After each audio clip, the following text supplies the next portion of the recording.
തദ്ദേശ സ്വയംഭരണ തെരഞ്ഞെടുപ്പ് അടുത്തുകൊണ്ടിരിക്കുകയാണ്.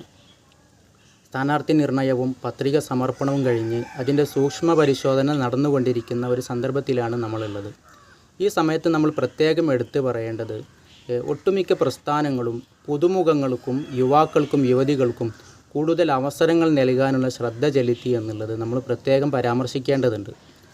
പുതിയ കാല യുവാക്കൾ രാഷ്ട്രീയ നിർമ്മാണ പ്രവർത്തനങ്ങളിൽ ശ്രദ്ധ ചെലുത്തുന്നില്ല എന്നും യുവാക്കൾക്കിടയിൽ അരാഷ്ട്രീയത വളർന്നു വരുന്നു എന്നെല്ലാമുള്ള ആരോപണങ്ങൾ നിലനിൽക്കുന്ന സമയത്താണ് രാഷ്ട്രീയ പ്രസ്ഥാനങ്ങൾ ഇങ്ങനെയൊരു സമീപനം സ്വീകരിച്ചിട്ടുള്ളത് എന്നുള്ളത് ഏറെ പ്രതീക്ഷാവഹമാണ്.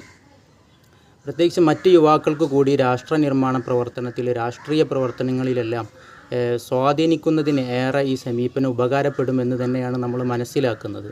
നിരന്തരം വളർന്നുകൊണ്ടിരിക്കുന്ന നമ്മുടെ സമൂഹത്തിൽ ഒന്നുകൂടെ വിശാല കാഴ്ചപ്പാടോടുകൂടി വികസന പ്രവർത്തനങ്ങളെ നോക്കിക്കാണാനും ചർച്ച ചെയ്യാനും പ്രവർത്തിക്കാനുമെല്ലാം യുവാക്കൾക്ക് കൂടുതൽ അവസരം നൽകുന്നതോടുകൂടി സാധിക്കും എന്ന് തന്നെ നമുക്ക് വിലയിരുത്താം.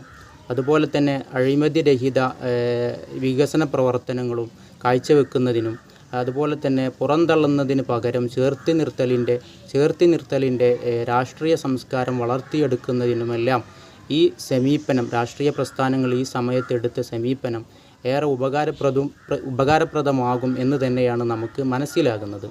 അതുകൊണ്ട് യുവാക്കൾക്കും യുവതികൾക്കും പുതുമുഖങ്ങൾക്കും കൂടുതൽ അവസരം നൽകിയ രാഷ്ട്രീയ പ്രസ്ഥാനങ്ങളെ ഈ സമയത്ത് അഭിനന്ദനം അറിയിക്കാൻ ആഗ്രഹിക്കുകയാണ്.